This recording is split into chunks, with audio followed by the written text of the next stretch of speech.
What's up, guys? Welcome to Lift and Coast. My name's Sean. Happy you're here with me. For again, both of you that might see this, it is exciting. Listen, we just got through the first closed door, open door, closed door test, whatever you want to call it. It was a lot of fun, kind of reading all the media's different updates we were getting. There's very little ironclad information that came out of this test, but we got to see new cars on track. And at the end of the day, that is part of what makes every Formula One fan happy, right? We just want to see them race, and we got to see at least the first glimpses of what a race could potentially look like. Super excited. All the cars were on track. All the teams participated, except Williams. And we'll start there. So this was a major disappointment for the Williams team, and certainly for Williams fans. This is not something that I think they planned to have happen. In fact, I know they didn't. They were very clear. James Vowles, as I'm sure you've seen online, was very clear, and this was not the plan. But here's all the reasons why we're going to be better for it. A little bit of a sales job on his part, but also I think James Vowles up to this point has earned a reputation for being incredibly honest. It doesn't mean that he's not a great salesman, though, right? So he is I believe he's trying to be as honest as he can. I certainly believe if there were things that would make anyone on his team publicly look bad, I don't think he's going to tell us that. He's going to do everything he can to provide top cover for the people that he works with that are his employees. He's ultimately going to do everything he can to protect them. So keep that in mind. There could have been a mistake that was, distinctly linked to a group, and he doesn't want to point them out. So that may be a reason if he is give us a little bit of a sales job.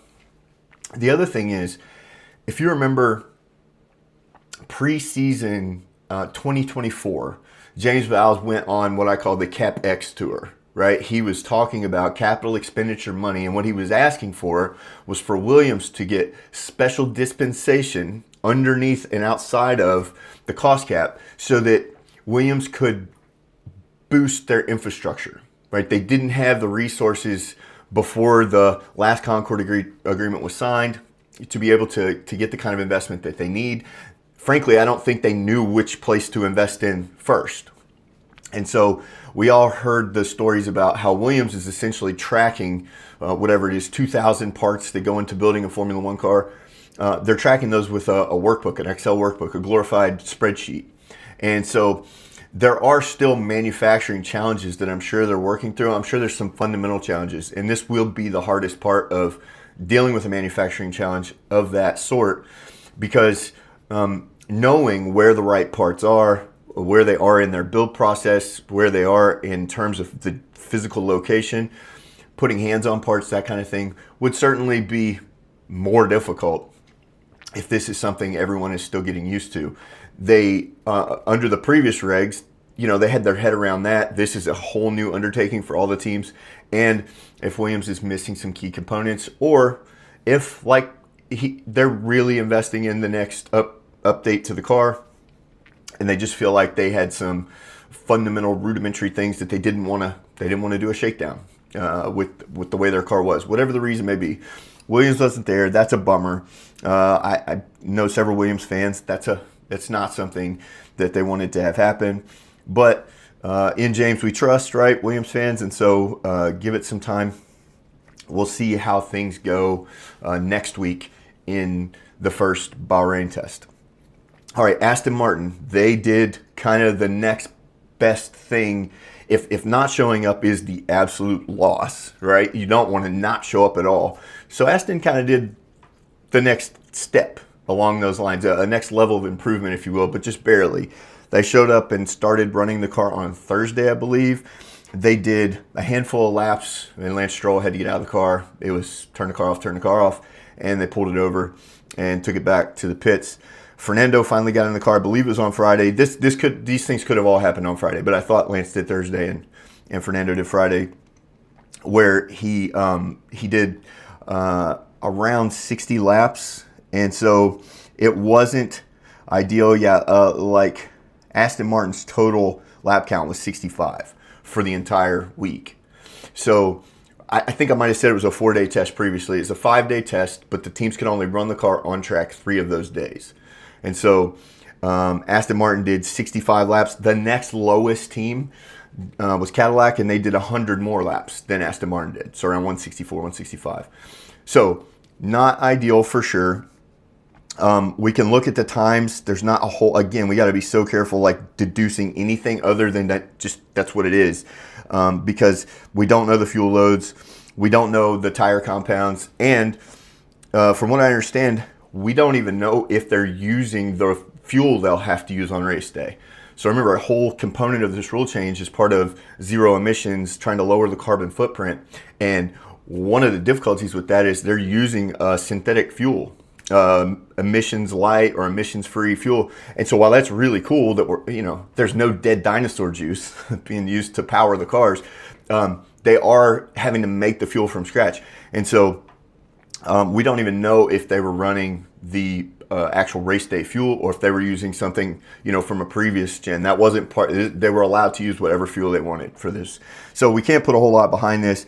But Lance Stroll, he didn't ever do a full speed lap. It's not even worth reading the times for him.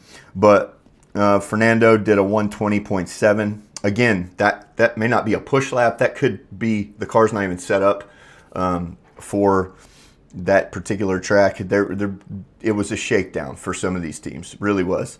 Now, so those are kind of the bottom end, right? That's kind of the worst of the two teams in terms of just lap count. Williams didn't do any, and Aston did barely more than any. They did 65.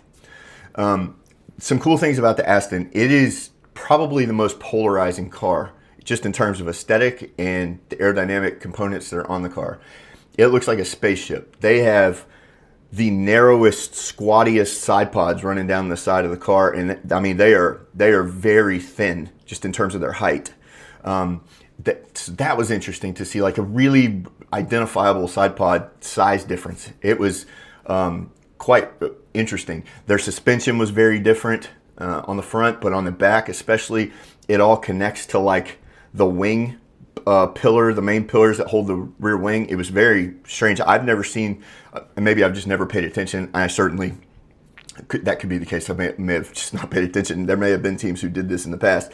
But again, it's garnering a lot of attention. There are some people who are praising Aston, Adrian Newey, and hey, he's built a rocket ship. Alonso's going to be in a title fight. Here we go. And then there are some people that remember the last time we saw a Honda power unit of its first generation, where we had a shrink-wrapped, really tight package aerodynamically.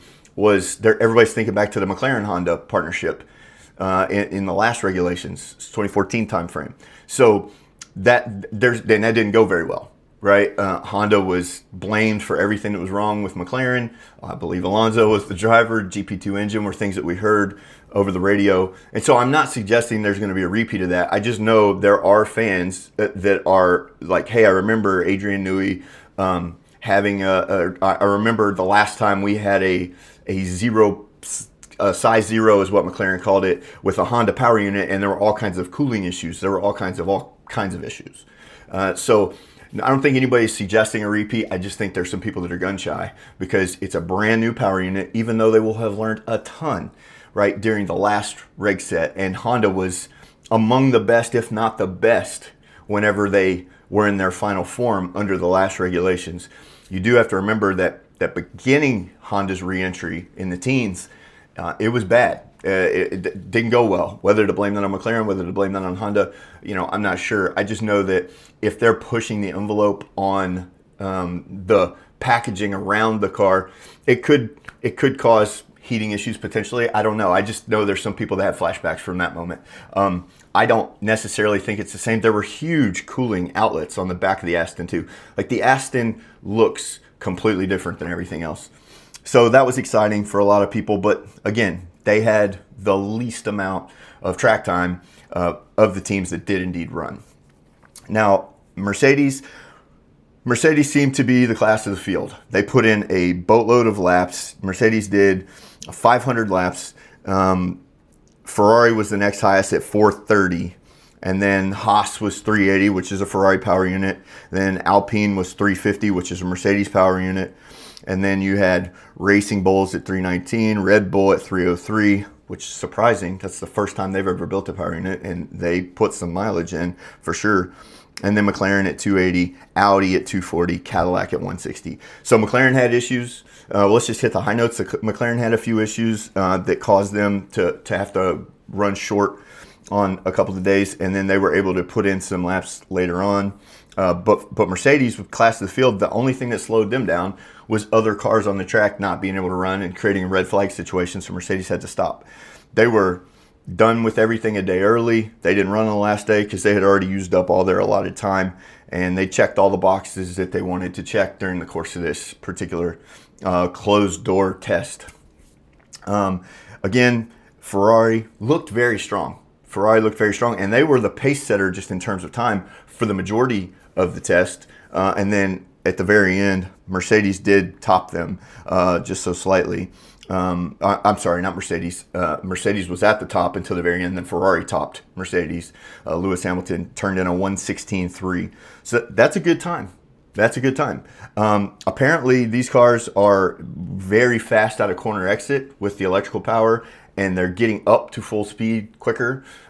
They're a little more difficult to drive in the corners because the tires are more narrow, and that's probably good for racing. The cars get a little squirrely, is what we've been told.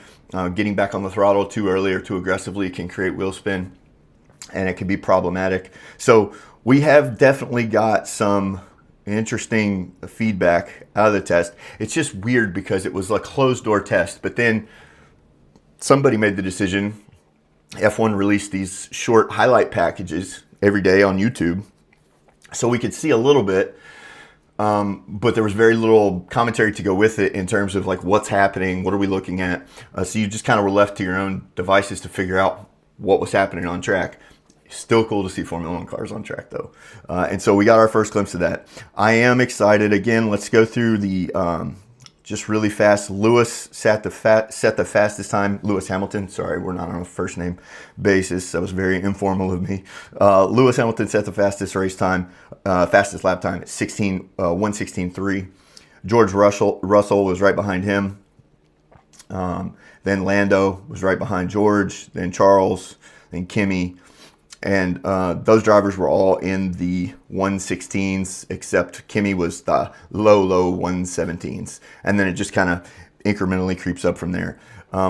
You can get all this information online. Again, we're just going off of what we've been told. There is no, not that the media is always the most trustworthy, but usually in cases like this, they can give us some good feedback. Isaac Hadjar had an off and did back into one of the walls. He ripped the rear wing off, so that caused Red Bull some precious track time. And it was a damp day. That was like damp running. It had rained and they were going back out, or it was raining and they went out, because there's value in testing to running the cars in the rain. So Red Bull kind of put themselves in a precarious situation. You have a young driver who's only entering his second year of Formula One, and you put him out in a brand new spec car with narrow tires that is harder to drive in the corners than the previous generation of cars, and then you put him out in the wet. So it's not bad. It's better to get this stuff out of the way during testing, but it did cost them some runtime for sure. We had pretty much all of the main. There were no other big Audi, which is Sauber last year, right? Audi, they got a new power unit. Their car looks like the most bulky, I guess I would say. And they did 240 laps. Cadillac, brand new team, brand new everything. They are using a Ferrari power unit, but this is the first time this group of people have worked together to build a race car. They're doing it on different continents. It is a brand new. The 11th team is Cadillac, and so I have no doubt this season will be a trying season for them, but it'll also be an educational one. And hopefully by the end of the year, we see them start creeping back in the right direction. It does look like the Mercedes power unit is certainly the most durable, but that's just Ferrari's right there with them. So we'll see how this all goes. It just, as far as the team goes, Mercedes seemed to have their ducks in a row the most, and Ferrari was right there with them. And if you're a Ferrari fan, it's almost what you want to see, right? They're not having the big flashy everything to get the fastest time, but like Ferrari just flying under the radar during testing is usually a good sign. You know, when teams are out at the front and bragging about how fast their car is, that sometimes can be bad, but Ferrari had definitely had a good start. There are rumors and documents, articles online that Fred Vasseur is going to have 6 races to prove that he's got Ferrari back where they want to be, or it could be his job. So we'll see if that's true. I certainly hope not. That seems like that would be, it doesn't seem like firing people all the time is the right answer. The teams that do that a lot don't seem to succeed. Alpine, another example of that. The men and women at Instone know how to build a car. They're brilliant people. They just were under-resourced and underprepared, particularly in Viry, where the power unit, the Renault power unit was being built. They, like Williams, asked for dispensation with cost cap. They did the same thing to improve their engine. Alpine did. The other team said no. Of course, they're not going to let their competitor work on their engine, but they were definitively down on power underneath the last regs. So they bailed on their own engine. They are buying Mercedes. They're a Mercedes customer until 2030 or 2029, I believe. But it was good to see Alpine run. Gasly put in a lot of laps, had good things to say about the car.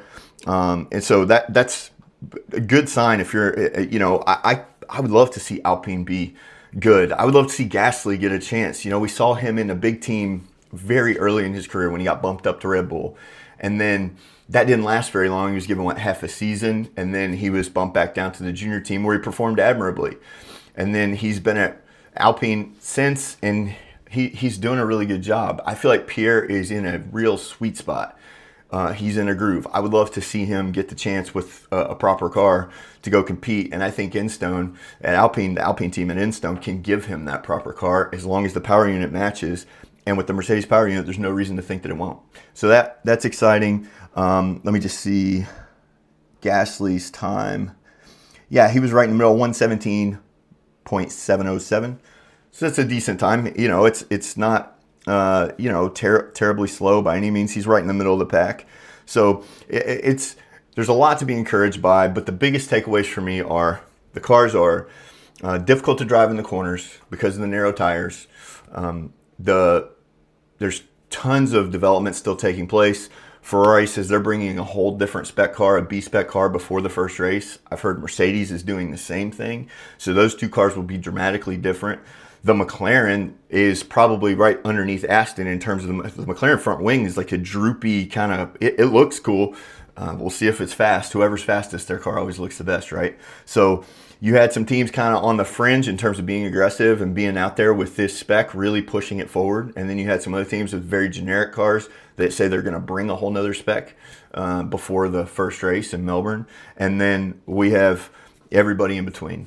Nobody really looked terrible with the exception of the teams that didn't run or that ran really low laps. But there are some people talking about Aston only putting in 65 laps when the next lowest team put in 160. And there are some people that have been around the sport for their entire life who are like, no, it's no big deal. It's a shakedown. It's normal. Nothing to see here. How you doing? Keep it moving.